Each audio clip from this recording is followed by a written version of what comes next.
বন্ধুরা, আজ আমি দেবীপুর গ্রামের প্রান্তে অবস্থিত অতি প্রাচীন এক মন্দিরের ভিডিও তুলে ধরছি। আজ রবিবার বেলা 4:30-র কাছাকাছি আমি চলে এসেছি মন্দিরের কাছাকাছি একটি জায়গায়।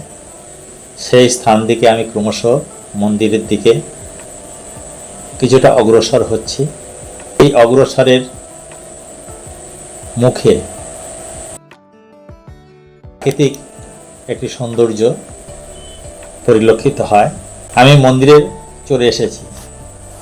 এটি দেবীপুর গ্রামের শেষ প্রান্তে অবস্থিত। অনেকটা নির্জন ও শান্ত পরিবেশের মধ্যে এর অবস্থান। এই মন্দিরের বিরাজ করছেন ধনসম্পদের অধিষ্ঠাত্রী দেবী মা লক্ষ্মী ও অনন্ত কোটি বিশ্ব ব্রহ্মাণ্ডের অধিপতি নারায়ণ।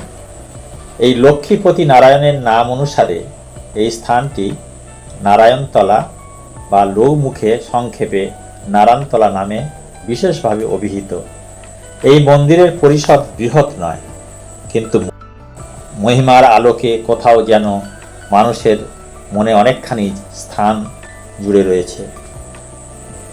একটি অতি প্রাচীন তেঁতুল গাছের তলায় অবস্থিত। তেঁতুল গাছটি ভালো করে অবলোকন করলে মনে হবে এটি অতীতের ও বর্তমানের অনেক ঘটনার সাক্ষী বহন করে চলেছে। মনে অন্য এক অনুভূতির শিহরণ জাগবে। পরন্ত বিকালে স্বস্তির আশায় ও প্রকৃতির অপার সৌন্দর্য উপভোগের জন্য এই স্থানে গ্রামবাসীরা উপস্থিত হয়। ছোট ছোট ছেলেমেয়েরা এই স্থানে খেলায় রত আছে। তাদের চঞ্চলতা ও মুখরতায় আপনাদের ফেলে আসা অতীত স্মৃতি ছুঁয়ে যাবে। মন্দিরের ঠিক সম্মুখে একটি ফলকে দেখতে পাচ্ছি জীবনের মহামুক্তির মন্ত্র হরে কৃষ্ণ নাম খোদাই করা আছে। এর উদ্দেশ্য একটাই, চলার পথে মানুষের দেখা মাত্র মনে যেন উচ্চারিত হয় এই মন্ত্রটি। মন্দিরের চারিদিকে বিরাজ করছে এক অপার্থিব সৌন্দর্য। রাস্তার দুই পার্শ্বে দাঁড়িয়ে আছে জানা অজানা নাম গোত্রবিহীন অসংখ্য লতাগুল্ম বৃক্ষরাশি। আষাঢ় শ্রাবণের ধারায় স্নাত হয়ে সবুজ থেকে আরও সবুজ হয়েছে। পরস্পর আলিঙ্গনে আবদ্ধ। তাদের মধ্যে না আছে কোনো বিভেদ বিচ্ছেদ। পাশেই রয়েছে সবুজের সমুদ্র, ধান ক্ষেত আর ধান ক্ষেত। সবুজের সমাবেশে মন ভালো করা এক স্বাধীন মুক্ত নৈসর্গিক চিত্র। পশ্চিম দিগন্তে অস্তমান সূর্যের শেষ সোনালি রশ্মি ছটা দিগন্তব্যাপী সবুজ ক্ষেত্র আর জলরাশির উপর পতিত হয়ে এক মোহনীয় সৌন্দর্য সৃষ্টি করেছে, যা কেবল তাড়িয়ে তাড়িয়ে অনুভব করা যায়। বহিঃপ্রকাশে ভাষার অভাব পড়ে যায়। দূরে তাল তরু লতার সৌন্দর্য অবর্ণনীয়। চারিদিকে প্রকৃতি যেন মনোমুগ্ধকর এক অনিন্দ সৌন্দর্যের পসরা নিয়ে ধরা দিয়েছে জীবকুলের কাছে।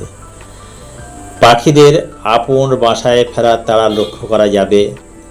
প্রতি বছর জ্যৈষ্ঠ মাসের 2 তারিখে গ্রামবাসীদের সম্মিলিত প্রচেষ্টায় মন্দির সংলগ্ন মাঠে বিরাট উৎসবের আয়োজন করা হয়। মেলার অন্যান্য আকর্ষণের মূল আকর্ষণ হিসাবে ঘোড়া দৌড় প্রতিযোগিতা থাকে। খুব দূর দূরান্ত থেকে দর্শক ও প্রতিযোগীরা এখানে আসে। সন্ধ্যায় চলে নানা গ্রাম্য সাংস্কৃতিক অনুষ্ঠান। এখানে বিশেষভাবে উল্লেখ্য এই গ্রামের সম্ভ্রান্ত বাসিন্দা প্রয়াত ভীমচন্দ্র মহাশয়ের অপরিসীম অবদান। সন্ধ্যার পর চারিদিকে নিস্তব্ধতা বিরাজ করে। মন্দির প্রাঙ্গণ ঘন জমাট অন্ধকারে নিমজ্জিত হয় বা জ্যোৎস্নার আলোকে কিছুটা উদ্ভাসিত হয়ে ওঠে।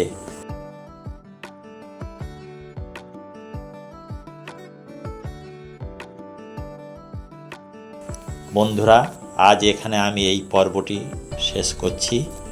তোমাদের ভালো লাগার অনুভূতিতে বিন্দুমাত্র স্পর্শ করলে অনুপ্রাণিত বোধ করব। আমার পাশে থাকার অনুরোধ রইল।